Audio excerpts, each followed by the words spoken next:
Je vous propose qu'on commence à démarrer l'introduction. Les gens vont nous rejoindre au fur et à mesure. Bon, eh bien, bonjour à tous. Je suis Marie-Lise Deschamps, je suis chef de projet marketing chez Jury Travail. Bienvenue à tous dans cette webconférence qui est à destination des entreprises. Alors, on sait que face à la crise sanitaire actuelle, vous avez beaucoup de questions, notamment suite aux récents décrets ordonnances qui sont sortis. Du coup, chez Jury Travail, on a souhaité mettre à votre disposition toute l'information juridique que nous avions et aussi vous ouvrir notre réseau d'experts. Nous avons donc la chance aujourd'hui d'accueillir le maître Nicolet, qui est avocat au barreau de Paris. Bonjour maître et merci à vous d'être parmi nous. Bonjour Marie, bonjour à tous. J'essaierai d'être le plus clair possible les questions qui ont été posées et qui seront peut-être posées en cours de chat. Je suis effectivement donc avocat au barreau de Paris. J'exerce dans un cabinet américain et une activité assez généraliste, droit du travail notamment, droit de la famille aussi, et puis droit bancaire et financier. Voilà pour ma présentation. Donc du coup, dans cette webconférence, on traitera d'un sujet très intéressant pour les entreprises à l'heure actuelle, qui est le report des charges. Donc quelles sont les cotisations qui peuvent être reportées et comment faire pour les reporter. Donc on va aborder ces différents points. On avait mis à la disposition des internautes un formulaire en amont de la webconférence où ils pouvaient poser toutes leurs questions. On les a transmises à Maître Nicolet qui tâchera de les répondre. Ce webinaire va durer environ 45 minutes, on essaiera de s'y tenir. Et alors, avant de démarrer, une dernière petite précision. On a mis à votre disposition sur jurytravail.com/coronavirus tous nos articles, documents, ainsi que le planning des prochaines webconférences à venir. Donc, n'hésitez pas à consulter la page. Et si vous souhaitez poser des questions, certaines personnes de l'équipe Jury Travail sont chargées d'y répondre en vous aiguillant via des articles ou des dossiers sur la fenêtre de chat. Donc n'hésitez pas, pour accéder au chat, c'est simple. Normalement, vous devez avoir un petit panneau de configuration qui apparaît sur votre écran, en bas de votre écran, avec un bouton orange. Voilà, vous devez cliquer dessus et vous pouvez accéder au chat et poser vos questions. Et si jamais vous avez besoin de conseils juridiques par la suite, on a précisé les coordonnées de Maître Nicolet sur la présentation que vous pouvez voir. Donc n'hésitez pas à le contacter. Alors, on avait organisé un peu les questions qui étaient posées en différentes thématiques. Donc, les différentes thématiques, elles sont au nombre de 5. Je vais les énumérer avant de commencer. On va faire d'abord, on verra d'abord le fonctionnement du décalage des charges, quelles sont les charges concernées et quelles sont les conditions pour pouvoir décaler ces charges, qui est concerné par le décalage, ce sera la deuxième partie. Ensuite, dans une troisième partie, comment procéder d'un point de vue concret. Et sur la quatrième partie, on fera un focus sur les prévoyances mutuelles retraite complémentaire. Et enfin, dans la dernière partie, on fera un focus sur la suspension des factures de gaz, électricité et autres charges.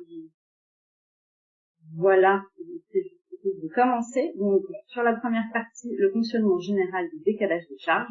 Donc, quelles sont précisément les charges concernées par ce décalage? Alors, avant de répondre à la première question, juste une observation générale au regard de la crise et des différentes interventions du gouvernement et des ministres concernés par la situation. Je tiens à préciser simplement que les réponses sont celles au 2 avril 2020 sur la base du document que j'ai pu consulter tant vis-à-vis de l'URSSAF que vis-à-vis de l'administration fiscale. J'invite tous ceux qui nous écoutent et tous ceux qui nous lisent et je reprendrai ces observations, ou du moins ce conseil dans certaines réponses, à au jour le jour, soit m'adresser des questions, soit se rendre sur les sites internet des différentes administrations pour faire le point, parce que à situation exceptionnelle, réponse exceptionnelle, donc j'invite d'ores et déjà les différents auditeurs à faire cette démarche après ce webinaire. Pour ce qui concerne la première question, la réponse est toute simple. Cela concerne, donc le report va concerner toutes les cotisations sociales et patronales, mais aussi les cotisations retraite. Donc l'URSSAF, l'administration fiscale, ou du moins son ministre, le ministre de l'économie, ont été très précis à ce sujet. Donc toutes les cotisations peuvent, on verra que c'est une faculté pour les entreprises qui en ont le besoin, reporter le paiement des cotisations échues ou à échoir le moment venu. Et du coup, on a eu une question qui demandait est-ce que ce décalage des charges est conditionné au non-versement des dividendes? Alors, non. Principe à tout le moins de solidarité, il n'y a aucune condition aussi bien sur la distribution ou pas de dividendes, sur le chiffre d'affaires. Cela concerne vraiment société par société, entreprise par entreprise. Si elles en ont le besoin, elles peuvent, sans justification, sans justificatif, procéder au report des charges qu'elles ne pourraient, dans les semaines ou dans les mois à venir, supporter, payer. Et c'est vraiment le principe gouverneur en la matière, c'est aucune condition, petite, moyenne entreprise peuvent bénéficier de ce report de charges. Ok, très bien. Est-ce que il y a une date ou une durée maximale de décalage des charges à payer? Alors, pour l'instant, et encore une fois, au 2 avril 2020, l'URSSAF considère et autorise les entreprises à reporter, je dis bien reporter, c'est pas une annulation, c'est un report, jusqu'à 3 mois. Autrement dit, les charges qui viendraient à échoir dans quelques semaines ou qui ont été échues par le passé, peuvent être reportées à 3 mois. Pourquoi 3 mois? Parce qu'on considère que, et on l'espère, l'état d'urgence sanitaire aura cessé et que la vie économique pourra à tout le moins reprendre, et on espère que dans 3 mois, ce qui n'a pas été payé pourra l'être avec la reprise de l'économie. C'est un report, et tout ce qui n'a pas été payé devra naturellement l'être, mais sera lissé sur le reste de l'année. Donc, il faudra prendre finalement chaque cotisation mensuelle et additionner ce qui n'a pas été payé par le. Très bien. Du coup, ça rejoint ma prochaine question qui était à quel moment les entreprises vont devoir régulariser cette situation puisqu'il s'agit d'un report. Alors, donc normalement c'est au mieux 3 mois. Attendons de voir ce que l'évolution sanitaire, si le confinement ou pas se prolonge, et ça sera un lissage de la reprise, donc à plus 3 mois jusqu'à décembre 2020. Donc il faudra faire en sorte de pouvoir payer les cotisations échues, donc celles qui sont actuellement redevables, et puis celles qui le seront au cours du second semestre 2020. D'accord, très bien. Parfait. Voilà. Il y aura sans doute, et ça c'est un avis qui n'engage que moi, il y aura sans doute à la reprise et post-confinement une situation sans doute transitoire pour faciliter cette accumulation de charges sociales, mais encore une fois, attendons. J'aimerais avoir des réponses plus précises, mais à ce sujet, je crois même que le gouvernement n'a peut-être pas encore une réponse à nos questions. D'accord, très bien. Du coup, on va pouvoir passer à la deuxième partie des questions, même si on a commencé à aborder le sujet, qui est concerné par le décalage. Donc, du coup, une première question, quelles entreprises pourront être considérées comme étant en difficulté à cause du Covid-19? Alors, pour ce qui concerne le décalage, le report des charges, il n'y a pas de notion de difficulté. Autrement dit, le chef d'entreprise, l'employeur qui solliciterait un report des charges n'a pas à justifier de son chiffre d'affaires a baissé, de ce que l'activité a cessé parce qu'elle recevait du public. C'est une faculté, c'est une demande, c'est une possibilité. Donc, je n'ai pas à prouver si je suis chef d'entreprise mes difficultés pour solliciter le report de charges. Finalement, toutes les entreprises, petites, moyennes, grosses, peuvent obtenir cette facilité. Très bien, il n'y a pas du coup de notion de secteur, tout le monde est concerné. Non, le secteur, que l'entreprise ait été fermée administrativement parce qu'elle recevait du public, restaurant, bar, boîte de nuit, que l'entreprise ait été confinée, et donc les salariés ayant été mis en chômage partiel, en activité partielle, toutes les entreprises de France peuvent bénéficier de ce report de charges. Et du coup, on avait une question par contre qui concernait les associations. Est-ce qu'elles sont traitées au même titre que les associations? Les associations, c'est une bonne question. J'ai tendance à penser qu'elles sont au même titre que les entreprises. Si on va dans les sites officiels, on lira le terme d'entreprise, de société. J'ai tendance à penser que les associations qui emploient du personnel et des charges sociales pour leurs salariés bénéficieront de ce report de charge, dans la mesure où, encore une fois, si je m'en réfère à l'allocution présidentielle il y a une quinzaine de jours, personne ne devant être mis sur le bord de la route, j'ai tendance à penser que les associations pourraient tout à fait déposer ou à tout le moins solliciter un report de charge. Une dernière précision qui concerne aussi bien les associations que les sociétés. Si naturellement certaines entreprises peuvent payer leurs cotisations, encore une fois, le report n'est qu'une simple faculté. Donc si elles ont la trésorerie ou si l'activité tourne, le report de charges n'est peut-être pas intéressant pour ces entreprises. Très bien. Alors après, ça rejoint ce que vous disiez aussi avant, parce qu'on parle aussi des auto-entrepreneurs. Ils bénéficient des mêmes conditions que les autres entreprises? Alors, pour les auto-entrepreneurs, c'est légèrement différent. Des informations que j'ai eues de l'URSSAF, il y a deux solutions à avoir. Soit les échéances, dans un premier temps, les échéanciers sont pour l'instant de l'URSSAF suspendus.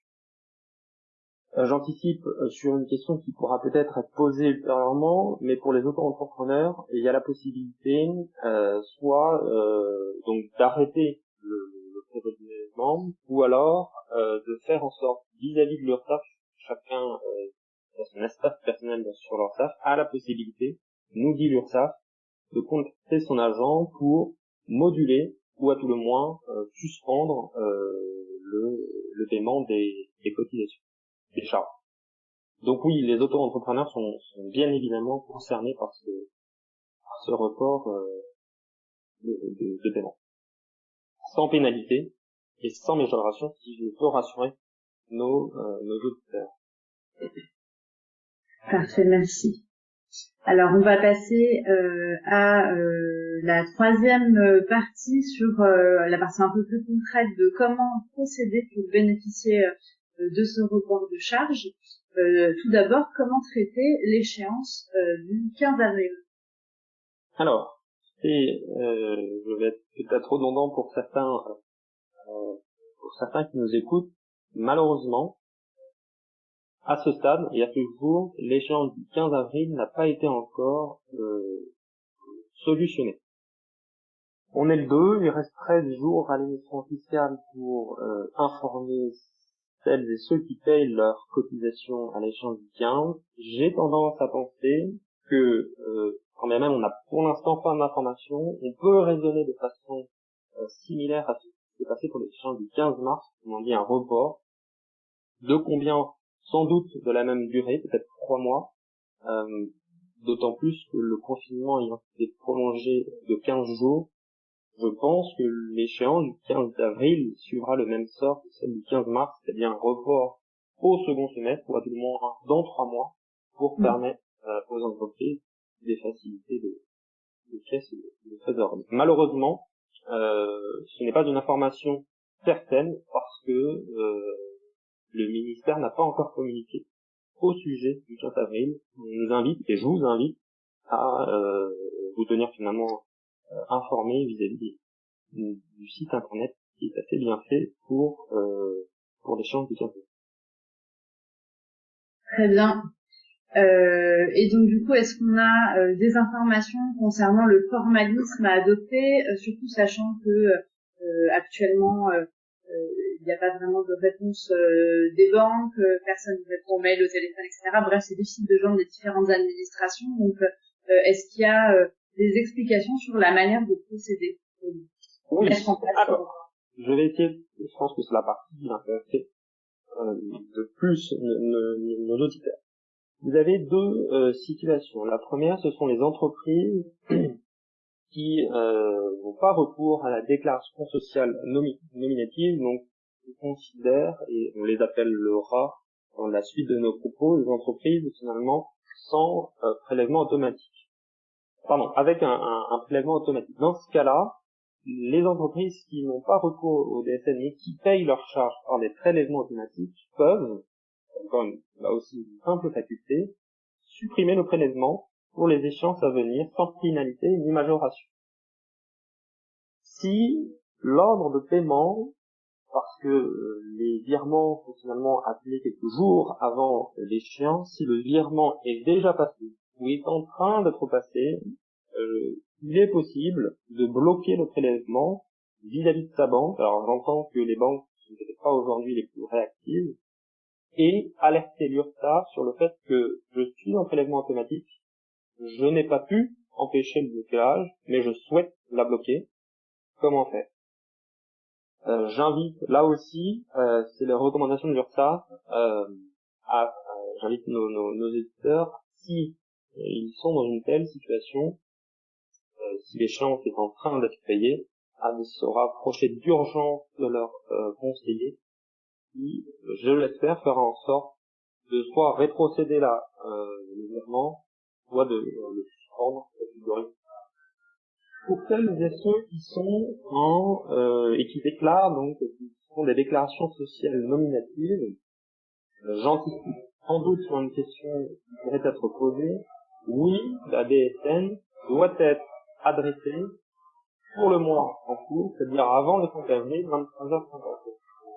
On est en activité partielle, peut-être, on est en report de charge, peut-être, mais une obligation, les déclarations sociales nominatives doivent être adressées en parfois avant, je crois que c'est avant le 5 avril, à 23h58.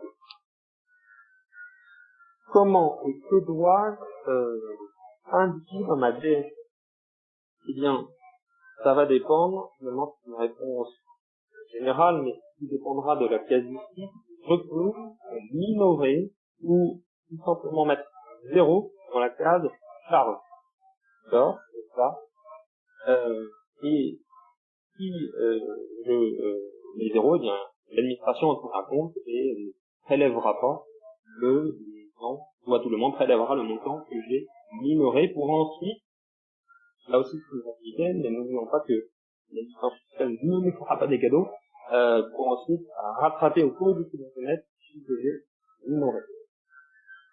Si je ne suis pas en DSN, eh bien, comme je viens de le dire, mais une dernière précision, je peux soit bloquer le prélèvement, ou à tout le moins le moduler, ou alors en disant, encore une fois, le prendre sans pénalité, sans majoration, et une souplesse de l'administration fiscale et de l'URSSAF notamment en temps difficile. Donc, un rappel, je déclare, si je suis soumis à la DSN, je la déclare avant le 5 avril 23h59 et je minore ou je supprime le montant de charge que j'indique.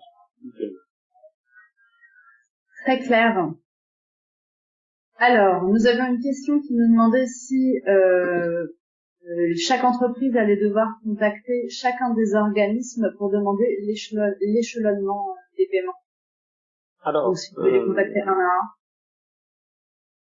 Oui, il va falloir contacter, alors il n'y en a peut-être pas non plus 36 000, mais il va falloir contacter l'URSSAF pour tout ce qui concerne les cotisations sociales et patronales, l'administration fiscale si on veut, mais ce n'est pas dans le sujet d'aujourd'hui, mais il est possible également de demander des reports ce qui concerne les impôts,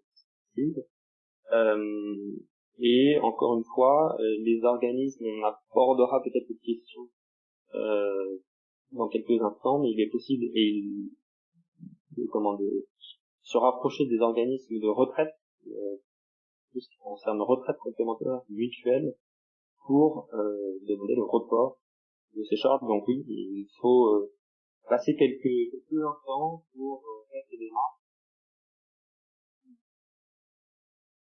Parfait. Et quel type de justificatifs doivent être fournis aux différents organismes? Alors, comme je le disais, aucun. Pas de difficulté s'agissant, du moins pas d'appréciation sur la difficulté. On peut ou on ne peut pas payer, et si on ne peut pas payer, ou si on est en compte quelques difficultés de payer, eh bien l'administration fiscale se fiche de savoir si tel est ou non le cas, mais rappelez-vous que ce qui n'est pas payé aujourd'hui devra l'être ultérieurement. Donc c'est une facilité, c'est pas un cadeau, mais il n'y a pas d'attestation de chiffre d'affaires pour ce qui concerne le report des charges. On verra peut-être avec le fonds de dotation qui a été créé récemment, et pour ce qui concerne le report des charges, la faculté n'est pas soumise à un quelconque justificatif. Alors, j'avais une question à laquelle vous aviez déjà répondu concernant l'envoi de la déclaration sociale nominative. Et oui, et encore oui, le ministère le martèle. Encore une fois, vous minorez, vous mettez 0 dans les charges, mais vous l'envoyez avant ce 5 avril, donc 16h. C'est bien compris. Alors, on me demandait aussi que faire en cas de report refusé, mais de ce que j'ai compris, le report ne sera pas refusé a priori.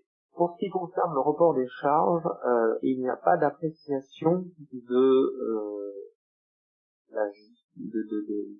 la situation qui est la situation économique qui est justifiée. Donc, à mon sens, et ce que laissent penser les différents intervenants URSSAF, et encore une fois le ministère de l'économie, il n'y a pas de filtre, il n'y a pas d'appréciation, donc il n'y aura pas de report. Ni report et ni pénalité, encore une fois, si vous ne payez pas ce que vous auriez dû payer aux échéances convenues dans une semaine. Alors, j'avais une question d'un auto-entrepreneur. Alors, c'était une double question. Il demandait d'abord comment remplir la demande d'intervention du fonds d'action sociale. Et en deuxième question, comme ces déclarations de charges sont trimestrielles, comment isoler le mot en question sur sa déclaration trimestrielle? Alors, effectivement, cet auto-entrepreneur a raison, et c'est tout récent, puisque ce fonds, qui avait été promis par le président de la République, a été mis en place hier, le 1er avril. Ce n'est pas un poisson d'avril, c'est un fonds donc qui est mis en place, qui sera financé par l'État principalement, par les régions et les compagnies d'assurance. Un mot, et après je réponds à la question de l'internaute, un mot sur les conditions, parce que certains d'entre vous se demandent s'ils vont pouvoir bénéficier de la somme donc de 1500 euros. Vous avez deux situations. Soit votre entreprise a fermé parce que c'est une entreprise qui recevait du public, les restaurants, encore une fois les boîtes de nuit, c'est toutes les entreprises qui reçoivent d'habitude du public. Ça c'est la première situation. L'aide, elle n'est pas soumise à un critère de perte de chiffre d'affaires. Elle est de facto autorisée. Alors elle sera ensuite contrôlée, mais vous n'avez pas à prouver que votre chiffre d'affaires a baissé parce que vous mettrez en valeur et en avant le fait que l'arrêté qui prescrit la fermeture de cet établissement a été pris en compte de votre établissement. Soit votre entreprise ne reçoit pas du public et n'est donc pas dans la liste limitativement énumérée. Dans ce cas-là, il va falloir apporter la preuve que vous avez au moins 10 salariés, que vous faites moins d'1 million d'euros en chiffre d'affaires, et que votre bénéfice annuel imposable est de moins de 60 000 euros. Si vous cumulez ces trois critères, il y en a un quatrième, c'est de prouver, je vais répondre à la question de l'internaute, il va falloir prouver que le chiffre d'affaires pour le mois de mars 2020 est abaissé de 50% par rapport à mars 2019. Au départ, c'était au moins une perte de 70%. Le gouvernement a infléchi sa position et va permettre à compter de demain toutes les entreprises qui cumulent les trois critères plus la perte d'au moins 50% de déposer, parce que là c'est un dépôt, d'une demande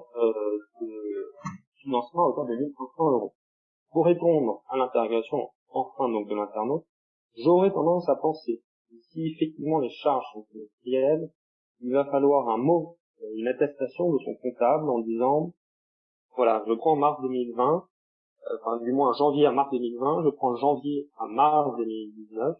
Moi, le comptable de cet entrepreneur, je certifie que le bénéfice enfin du moins que le chiffre d'affaires a baissé d'au moins 50%. Parce que, à la différence du report des charges, la demande de financement à hauteur de 1500 euros est soumise à une appréciation et un contrôle de l'administration fiscale avec un cabis, un extrait des comptes et notamment une attestation sur l'honneur comme quoi votre chiffre d'affaires a effectivement baissé d'au moins 50%.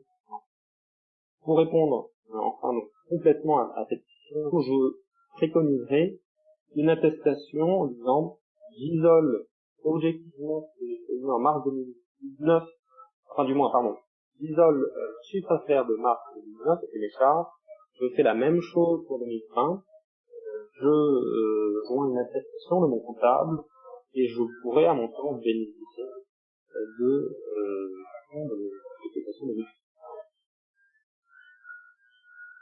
Et il y a un contrôle, j'ai tendance à penser en fait que dessus, que ce soit plus on apporte d'éléments, plus la bonne foi est établie et plus les justificatifs sont importants. Donc encore une fois, je pense que les comptables pourraient faciliter la démarche pour justifier les nécessaire de mention de chiffres de 2000. Ok. Très bien, très clair. Eh bien, ça clôture notre partie 3. Donc, on va passer à la partie 4 qui concernait tout ce qui était prévoyance mutuelle, retraite complémentaire.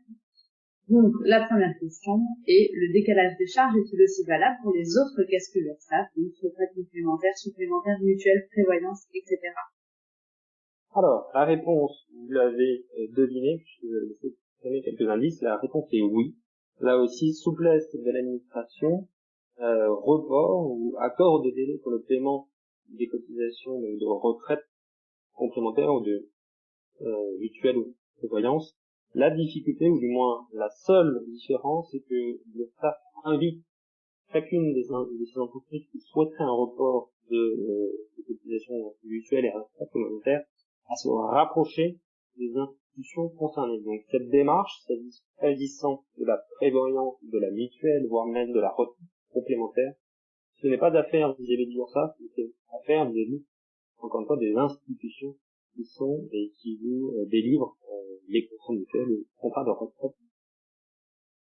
Donc, mais sur le papier, la réponse est oui. Le Et report concerne également ces charges. Très bien. Très bien.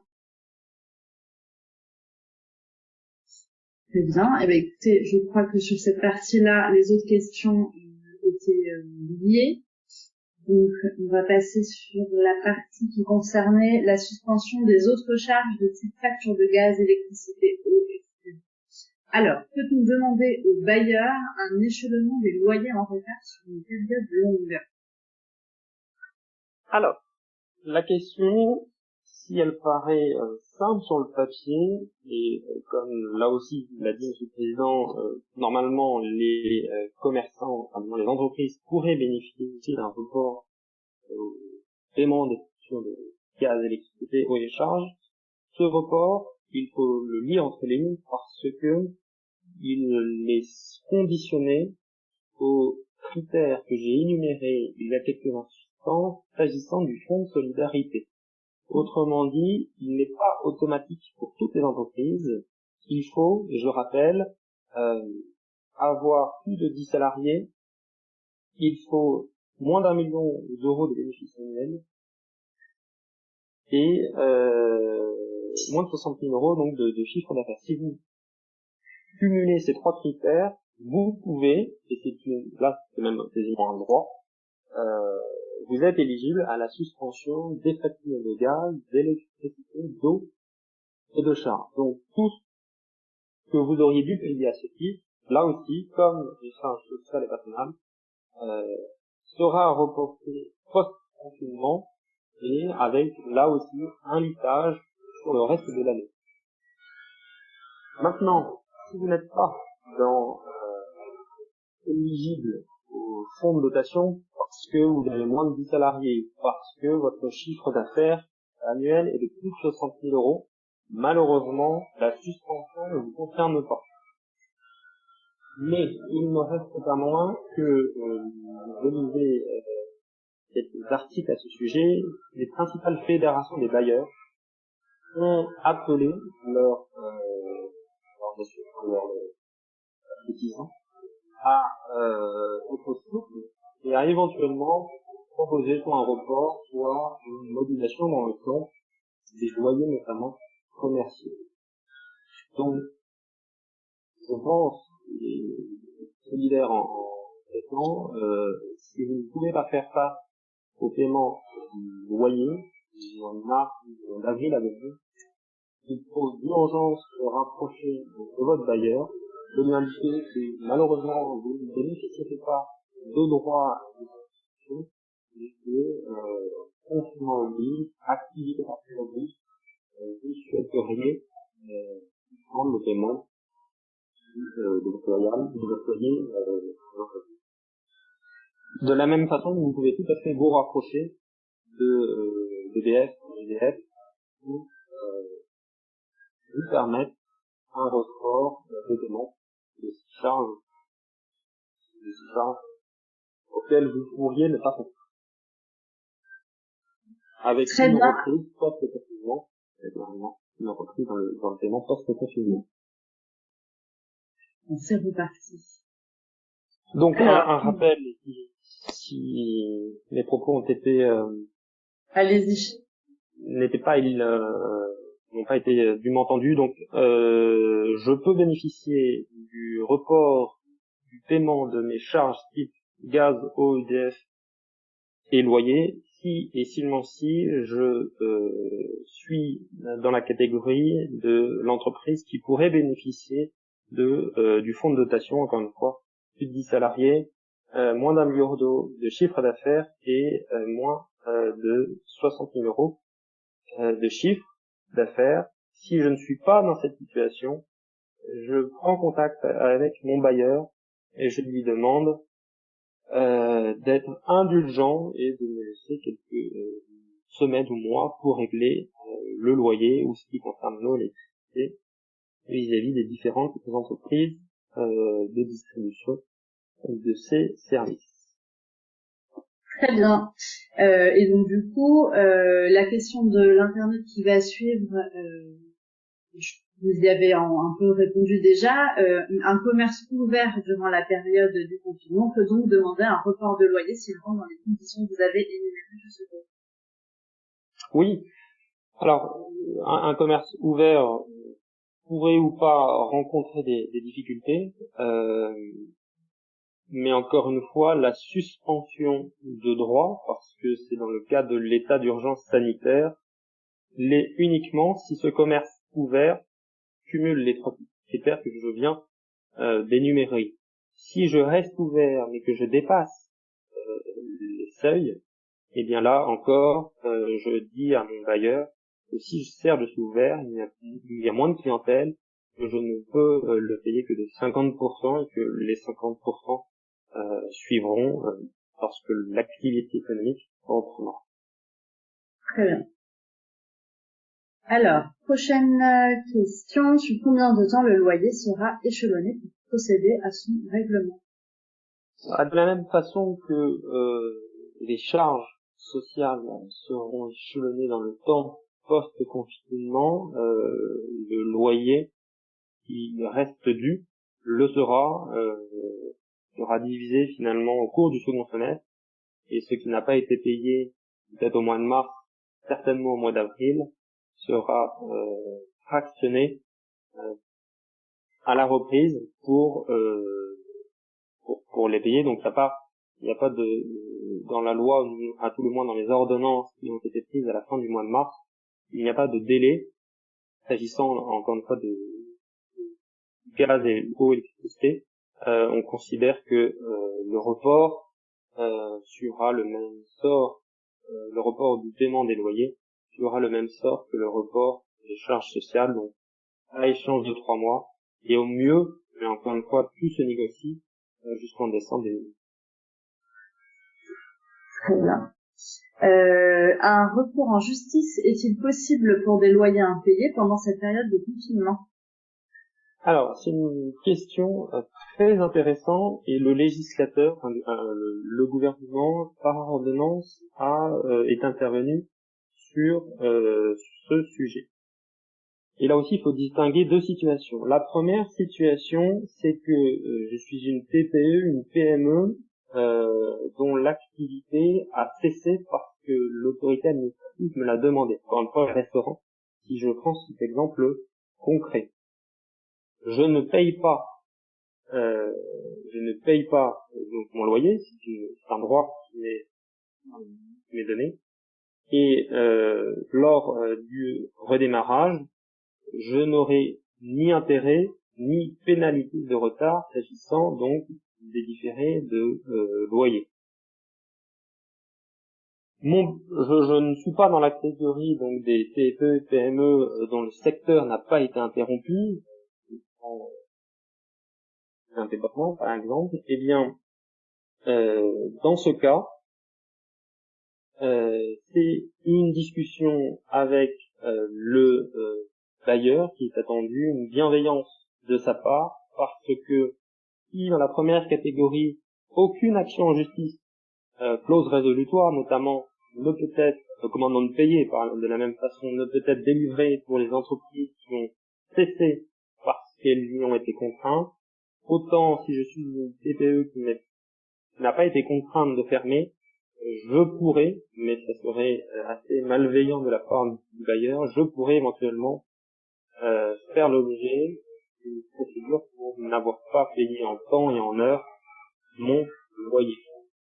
Les instances des bailleurs, les fédérations des bailleurs invitent, comme je l'ai dit, invitent leurs représentants à de la souplesse et à faire preuve de bienveillance aussi pour l'entreprise qui ne serait pas encore une fois concernée par la suspension de droit pour le paiement des loyers.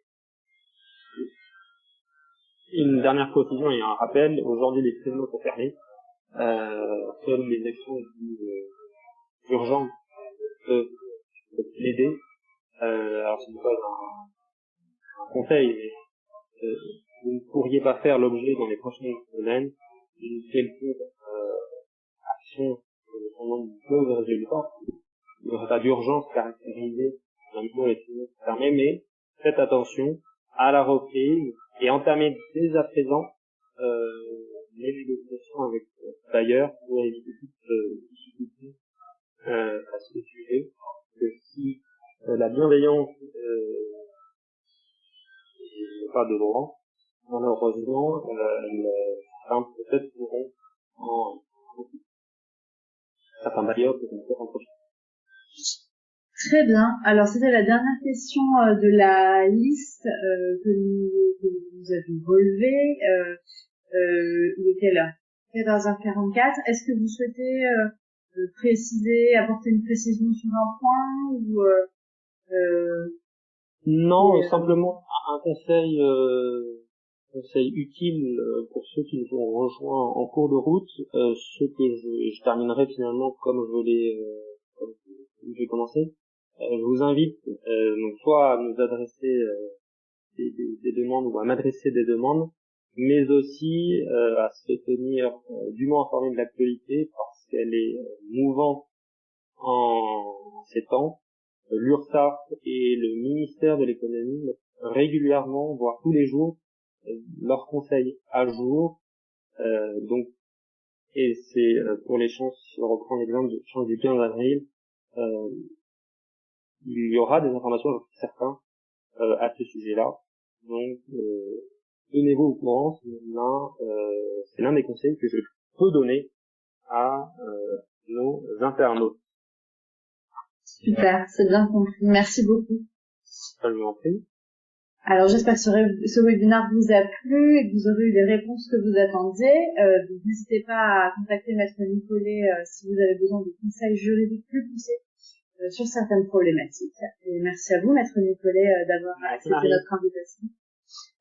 Vous pouvez voir le programme des prochains webinaires sur juritravail.com/coronavirus et on recevra à nouveau Maître Nicolet lundi, il me semble, pour parler du chômage partiel pour les entreprises. Eh bien, bonne journée à tous. Merci. Merci. Au revoir. Au revoir.